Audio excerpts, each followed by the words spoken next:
and today is the first day that our kids are back at school. I came back to school last Wednesday. We had a teacher work day and 2 professional development days.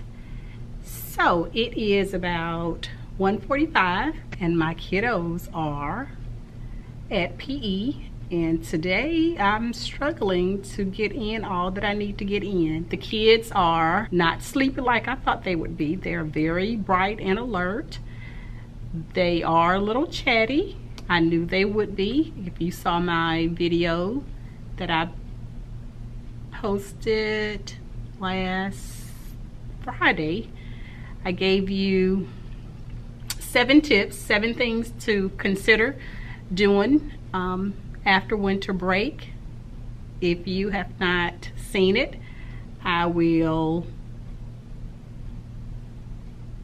link it here with the I will also link it down below.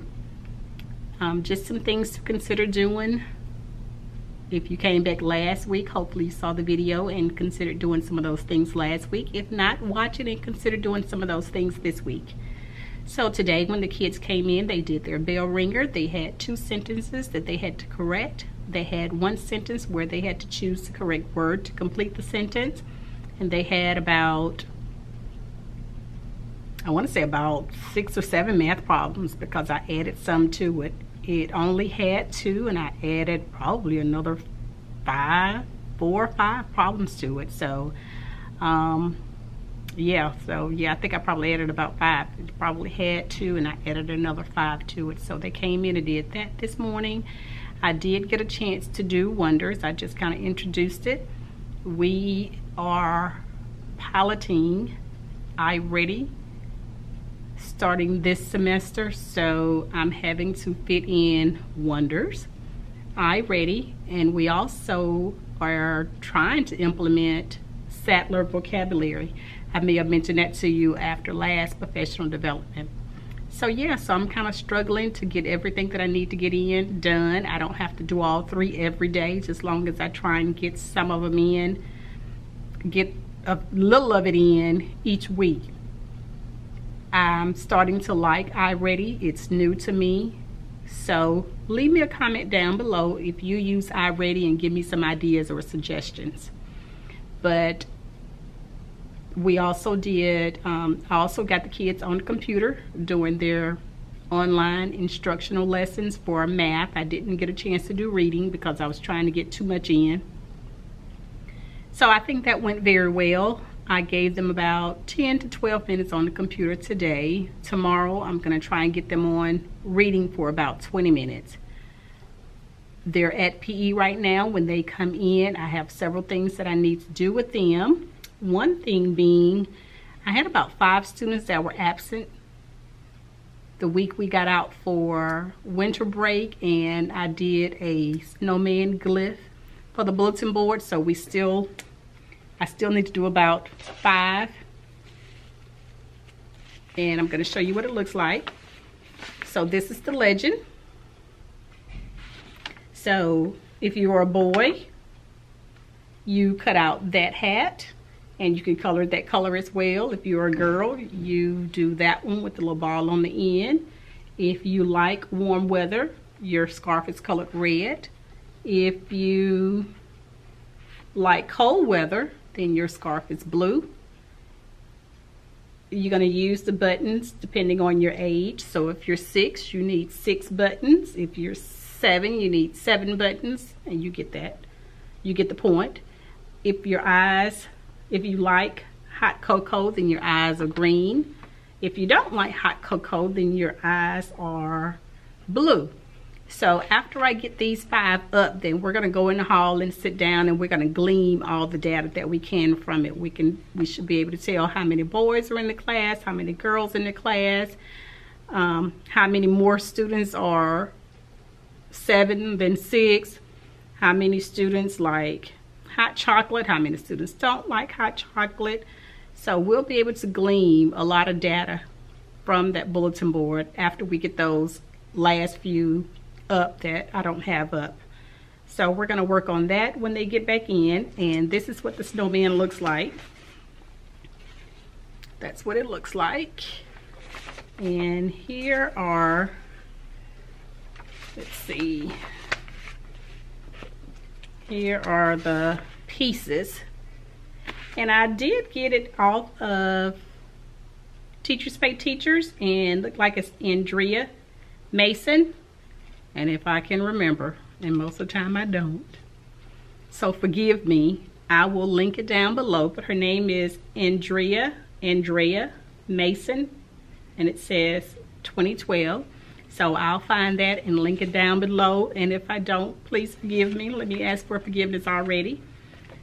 And the other thing that hopefully we could do when they get back is some of these New Year things. Okay, so I went on Pinterest and I found some other things that I could do for the new year. This is one of them. It says Happy New Year 2019, and you can set some goals. This year my goal is to, down here it says, to reach my goal I am going to. The next page says, just looking back at 2018, it says, best thing that happened, new friend I made, something I learned to do, favorite book I read, something I am proud of myself for doing. So that's just one of the activities. I'm not sure which one I'm going to do. I'm going to run to the copier real quick after I decide which one I'm going to do. Here's another cute one. And it says New Year Reflections. And it says in 2018, I saw, I went, I made, I tried, I learned, I read, I thought, I wondered. And for 2019, looking ahead, it says I might, I will, I won't, I want, I don't want, I think, I am sure that, I hope. So that's another little activity that'll be cute to do. And if I don't get a chance to do it today, I have all week to do it. I'll fit some of these in all week long. Here's another one that I thought was real cute that came off of Pinterest. Came off of Teachers Pay Teachers. Here it says, me in 2019. Over here it says my top 5 resolutions, and you have a place to write all 5. It says my 2019 New Year's resolution. Number 1 goal for 2019, you write it there. It says in 2019, I will learn how to get better at, try to, make a difference by, promise to, and help by. And best memory in 2018, you kind of draw a picture of that best memory. Aren't these beautiful? I love them. I love them. All right, something else that's real cute. We've been talking about 10s and 1s. So they get a chance to color some 10s and 1s, various colors. So these 10s and 1s, they will color red. These 10s and 1s, they will color purple. These 10s and 1s, they will color blue. And you actually have to read the 10s and 1s and know what the number is. These 10s and 1s, they will color green. So that's a neat little math activity. Then I found this one, and it says my resolution for 2019. So this is one that you kind of glue together and you cut the flaps in 2019. So each one will be a different flap, and you have choice of paper that is just a single line, or my first is need this handwriting style, but it says up under the 2, it says, go to Miss Wales.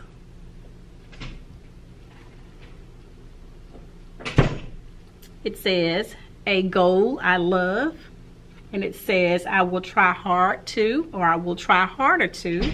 It says a book I want to read, and it says I will learn. So they get the chance to write their answers there. And you glue that part to this part and just cut it up. Cut along these lines here to make your little flaps. Isn't that cute? Then once you finish, you could write an entire paragraph about 2019. And if you need more lines, there you have it. So that's another nice activity. So where was I? I think I was showing you the different New Year's activities that I got off of Teacher Pay Teacher. And I think this is the last one that I was showing you. Here, it's another flip type where you just cut the lines and it'll flip. And it says, new skills learned, something I'd change, wish for the new year.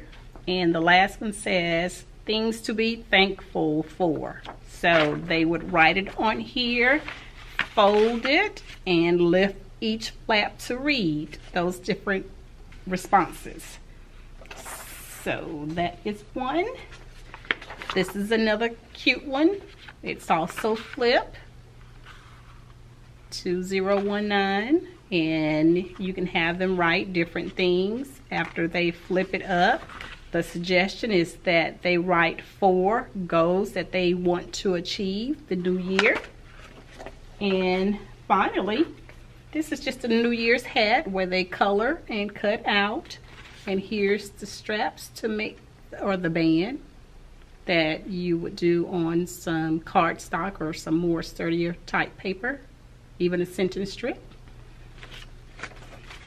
So those are some activities that I wanted to share with you that you could do with your kids if you're trying to get them to make some New Year's resolution or just to celebrate the New Year's. My intention was to bring some apple cider in here or some white grape juice and have some little champagne glasses and some hats and things, but I didn't get a chance to pick those things up. So I just decided against doing that. And see, anything else I need to share with you? So I think that's it for what I need to share with you today. For math, we are doing word problems with 3 add-ins, so I introduced that to them today. I did do an iReady interactive lesson with them, but I didn't get a chance to do a math one with them. But I think that's it for what I need to tell you today, and this is probably going to be the first part of a weekly vlog, or I may decide to go ahead and upload this part maybe Wednesday by midweek and do another and upload it by the weekend. So I'm going to get out of here. And one last thing I forgot to share with you is that my students will be testing on DIBELS this week, so I'm not sure if they will test tomorrow, which is Tuesday, or what day this week. We should probably get a schedule. I may already have it. They may have already emailed it to me, but I progress monitored them today. We did some nonsense words where they will have to tell the sound, or is it nonsense word fluency, I think. And the other was reading passages. They have a goal, I think, of about 35 words that they need to read per minute, in a minute, for DIBELS. So I just pulled some of my students to listen to them. I pulled the lower ones today. I'll try and get to my medium and high group tomorrow, hopefully before they test. But I did go ahead and do a little progress monitoring of that today. And I also met with my PST students, I should be saying, met with them and worked with them as well today. And we're working still on making words and changing phonemes. They're doing pretty good. I'm working on sight words with them. We're going to make some index cards specifically for the words that they don't know, and they will take them home. They can practice in class. They can ask one of their classmates to help them to learn the words. We'll do different activities with those words to try and get them to learn those words as quickly as possible, because I explained to them that this quarter they will be reading everything. Last 2 quarters I read the questions, they read the passage, I read the question, they read the answer choices. This quarter they are reading everything by themselves. So yes, it's important that they're listening. It's always been important that they listen, but they really need to buckle down, because I'm not doing anything. So if you can't read the question, then you can't even answer the question. But that's what's going on in my neck of the woods. The championship, college football championship game comes on tonight.